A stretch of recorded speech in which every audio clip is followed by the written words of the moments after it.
Magic চলছে, magic চলবে, এবং এই ম্যাজিক কি আসলে কারো বাধা দেয়ার, রুখার কোনো ধরনের শক্তি নেই। অথচ আপনি বাংলাদেশের কোচিং প্যানেলটা যদি দেখেন, 8 জনের একটা প্যানেল কাজ করছে, যাদের কাজ হচ্ছে দারুণ পরিকল্পনা করা। তারা আসলে কি পরিকল্পনাটা? রিয়াদদের মতো তারকা আন্তর্জাতিক বাংলাদেশ দলের কোনো নির্দিষ্ট ব্যাটিং অর্ডার নাই। বিশেষজ্ঞরা বারবার এই বিষয়টাকে সামনে তুলে আনছেন, তবে হাথুরু সিংহে নিজের সিদ্ধান্তেই গোঁ ধরে বসে আছেন। আসসালামু আলাইকুম সুপ্রিয় দর্শক বন্ধুরা, বাংলাদেশ ক্রিকেট টিমকে ঘিরে এবং সেই সাথে কোচ চান্দিকা হাথুরু সিংকে ঘিরে যেন একের পর এক আলোচনা এবং সমালোচনা পিছুই ছাড়ছে না, বরং আলোচনা এবং সমালোচনার জন্ম দিয়ে যাচ্ছে বাংলাদেশ ক্রিকেট টিম এবং কোচ চান্দিকা হাথুরু সিংকে ঘিরে। দর্শক বন্ধুরা, যেখানে বাংলাদেশ ক্রিকেট টিমকে একের পর এক বিশ্বকাপ মঞ্চে এক্সপেরিমেন্ট চালিয়ে যাচ্ছে এই কোচ চান্দিকা হাথুরু সিং, এবং সেই সাথে বাংলাদেশের এই অভিজ্ঞ ব্যাটারদেরকে কিভাবে নিচে খেলিয়ে যাচ্ছে মুশফিক এবং Mahmudullah রিয়াদকে।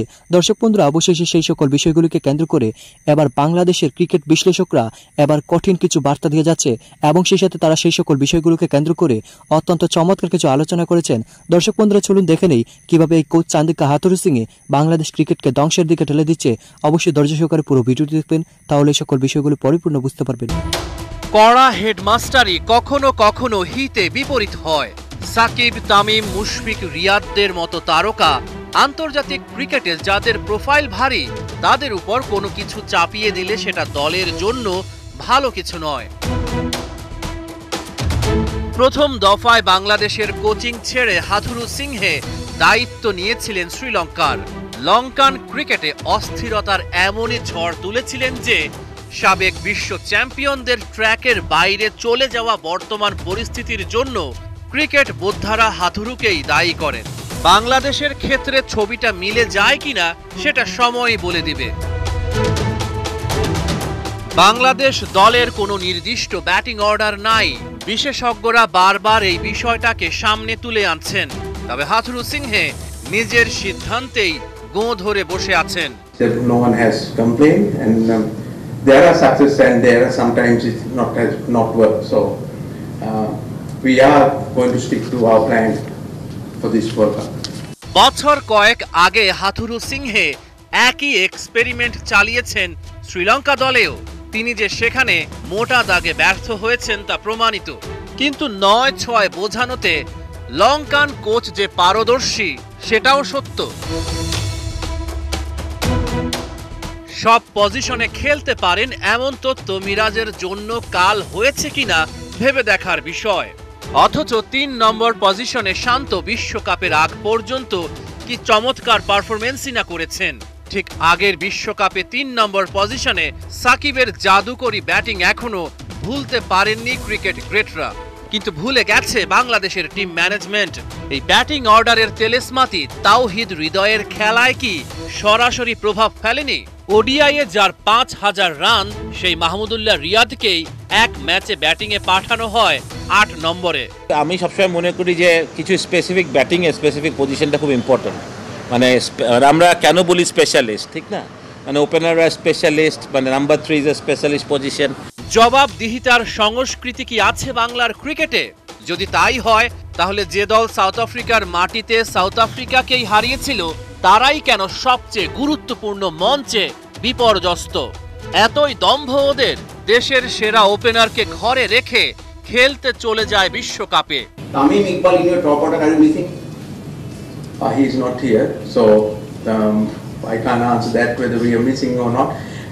Unfortunately, he was not ready the time we were selecting. So obviously his record is as a player is good, but the same thing is I don't know whether we're missing him or not. ঘরের ভেতরেই যখন থাকে অশান্তি, ক্রিকেটাররা তখন স্বাভাবিক খেলাটা খেলতে পারেন কি? টিম খেলছে এবং ন্যাশনাল টিম যেন হচ্ছে প্রত্যেকটা ম্যাচে ইত্যাদি রেখে নামে। আমাদের শ্রদ্ধেয় হানিফ সংকেতের খুব আলোচিত ম্যাগাজিন অনুষ্ঠান ইত্যাদি, প্রত্যেকটা পর্বে দেখবেন যে ভিন্নতা থাকে। ইত্যাদি যখন হয় ঐতিহাসিক স্থাপনায় হয়, ইত্যাদি যখন হয় এক পর্বের সাথে অন্য পর্বের মিল থাকে না, নতুন নতুন সমসাময়িক ইস্যুসগুলোকে নিয়ে আসা হয় এবং সবাই অপেক্ষা করে কখন হানিফ সংকেতের ইত্যাদি কবে হবে। বাংলাদেশ দল একটা করে ভেন্যু পাল্টায় এবং পুরো দলের পুরো পরিকল্পনা চেঞ্জ হয়ে যায়। আমি জাস্ট এক্সাম্পল দেব দুজনের ক্ষেত্রে, এবং এখানটায় সবচেয়ে বড় প্রশ্ন যে এই পরিকল্পনাগুলো করে কে। ক্রিকেট বোর্ডের একজন শীর্ষ কর্তার কাছে বিচার দেওয়া হয়েছিল, অনেকটা নালিশ দেওয়া হয়েছিল যে Shakib Al Hasan he is making all those plans, but Shakib তো হচ্ছে সবশেষ যে ম্যাচটা বাংলাদেশ ইন্ডিয়া খেললো সেখানটায় পরিকল্পনাকারী হিসেবে ছিলেন না, যেহেতু তিনি অধিনায়ক না, তিনি নিশ্চয়ই নাজমুল শান্ত ক্যাপ্টেন তার উপরে মাতবরি করতে সেখানটায় যাবেন না। চান্ডিকা হাথুরু সিং এর দ্য কোচ, তিনি কিন্তু সাকিব যখন ক্যাপ্টেন তখনও তিনি হেড কোচের দায়িত্বে, যখন নাজমুল শান্ত দায়িত্বে ক্যাপ্টেনশিপ তখনও তিনি হেড কোচের দায়িত্বে। কি হলো এবং কি হয়েছিল, আমি 4টা ম্যাচ নিয়ে কথা বলবো। বাংলাদেশ যে 4টা ম্যাচ খেলেছে, প্রথম ম্যাচ আফগানিস্তানের বিপক্ষে মেহেদী হাসান মিরাজের ব্যাটিং পজিশন নাম্বার 3। দ্বিতীয় ম্যাচ ইংল্যান্ডের বিপক্ষে ধর্মশালায়, ভেন্যু কিন্তু পাল্টায়নি, মেহেদী হাসান মিরাজের batting position number 5। Third match Bangladesh চেন্নাইতে খেললো নিউজিল্যান্ডের এগেনস্টে, সেই ম্যাচে মেহেদী হাসান মিরাজের ব্যাটিং পজিশন আবারও নাম্বার 3। ফোর্থ ম্যাচ পুনেতে বাংলাদেশের প্রতিপক্ষ ইন্ডিয়া, সেই ম্যাচে মেহেদী হাসান মিরাজের ব্যাটিং পজিশন নাম্বার 4। 4 ম্যাচে কোনো ম্যাচেই এমন হয়নি যে মেহেদী হাসান মিরাজ একদিন 3-এ করেছেন পরের দিনও 3-এ করেছেন। ম্যাচ গড়িয়েছে, ভেন্যু চেঞ্জ হয়েছে, কখনো ভেন্যু চেঞ্জও হয়নি, প্রতিপক্ষ বদলেছে, মেহেদী হাসান মিরাজের ব্যাটিং পজিশন বদলে গেছে। নাজমুল শান্ত আগের ম্যাচে ব্যাট করেছিলেন 4 নম্বরে, এই ম্যাচে 3 নম্বরে, তার আগের ম্যাচে আবার তিনি ব্যাট করেছিলেন 3 নম্বরে।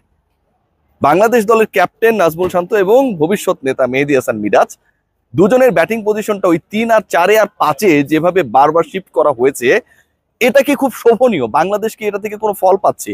যেই দলটা বিশ্বকাপের জন্য প্রস্তুত হয়ে আসলো, যেই দলটা তাদের টপ 4, 5, 6 একদম ফিক্স করে আসলো, যেই দলটা, একটু ভাবার চেষ্টা করুন যে আমরা আসলে টেনশন করছিলাম নাম্বার 7-এ কি হবে, রিয়াদকে কি নাম্বার 7-এ খেলানো সম্ভব কিনা।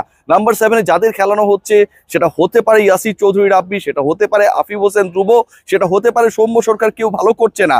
All were that time shouting about Riyad, যে রিয়াদকে আপনারা সুযোগ করে দেন। তার মানে প্রথম 6 নিয়ে কোনো সমস্যা ছিল না। লিটন এবং তার সাথে হয়তো তামিম খেলতেন, সেরকমটা পরিকল্পনা, ভাবনা, স্বপ্ন সবার ছিল। তিনি নেই, ছোট তামিম খেলছেন, ওকে। নাম্বার 3-তে শান্ত, 4-এ হচ্ছে সাকিব আল হাসান, 5-এ তাফিদ হৃদয়, 6-এ মুশফিকুর রহিম। সো এই যে 6টা পজিশন একদম ফিক্সড করে আমরা এখানটায় আসলাম, 6টা পজিশন, প্রথম 6টা পজিশন নিয়ে যেখানটায় কোনো ধরনের প্রশ্ন ছিল না, and all those players were performing. 5-এ যদি আপনি দেখেন তাফিদ হৃদয় কি দারুণ পারফরমেন্স করছিল, 6-এ মুশফিকুর রহিম পারফর্ম করছে। আমরা যদি খেয়াল করি নাম্বার 3-তে টপ ফর্মে ছিলেন নাজমুল হোসেন শান্ত।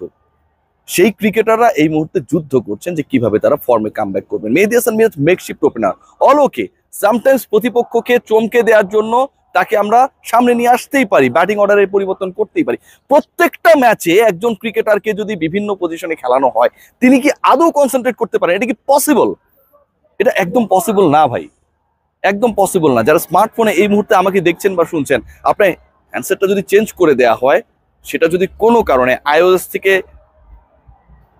অ্যান্ড্রয়েডে চলে যায়, কিংবা অন্য কোনো অপারেটিং সিস্টেমে যদি আপনাকে আসলে ফেলে দেওয়া হয়, আপনি কিন্তু একটু হলেও ইতস্ত হবে সেট হতে, যে আসলে আপনি কোন জায়গায় কোন অপশনে গেলে ইউটিউবটা খুঁজে পাবেন, ফেসবুক খুঁজে পাবেন, আপনার ফেভারিট ফিচার্সগুলো খুঁজে পাবেন। Not too easy. National team cricket খেলছে, প্রত্যেকটা ম্যাচে এই পরিবর্তনগুলো। তাহিদ হৃদয়ের কথা একবার ধরুন, বাংলাদেশের এই ক্রিকেটারকে নিয়ে দর্শক বন্ধুরা, আপনারা হয়তো পুরো ভিডিওটি দেখে এবং এই সকল বিশ্লেষণগুলো শুনে অবশ্যই বুঝতে পেরেছেন অবশেষে বাংলাদেশ ক্রিকেটকে কিভাবে ধ্বংসের দিকে ঠেলে দিচ্ছে কোচ চান্দিকা হাথুরু সিং, তা এবার হারে হারে টের পাচ্ছে। এবং সেই সাথে কোচ চান্দিকা হাথুরু সিং যখন শ্রীলঙ্কার কোচ ছিল, তখন শ্রীলঙ্কার ক্রিকেট দলের মধ্যে কিভাবে অস্থিরতার জন্ম দিয়েছিল, সেই অস্থিরতার জন্য এবার বাংলাদেশ ক্রিকেট টিমেও একইভাবে প্রমাণ পেয়ে যাচ্ছে দর্শক বন্ধুরা। এবং সেই সাথে বিশ্বকাপের মঞ্চে কিভাবে বাংলাদেশের নাজেহাল পরিস্থিতির মধ্যে ফেলে দিয়েছে এই কোচ চান্দিকা হাথুরু সিং, তা সকল দায়ী এই কোচ চান্দিকা হাথুরু সিং এর দর্শক বন্ধুরা। এবং সেই সাথে আপনারা পুরো ভিডিওটি থেকে এবং এই সকল বিশ্লেষণগুলো শুনে আপনাদের কাছে কি মনে হচ্ছে, তাহলে কি সত্যি এই কোচের কারণে বাংলাদেশ ক্রিকেট টিমটি একের পর এক নাস্তানাবুদ হয়ে যাচ্ছে? দর্শক বন্ধুরা, এই বিষয়ে আপনাদেরকে মতামত অবশ্যই কমেন্ট করে জানিয়ে দিবেন। তো ভালো থাকুন, সুস্থ থাকুন, আল্লাহ হাফিজ।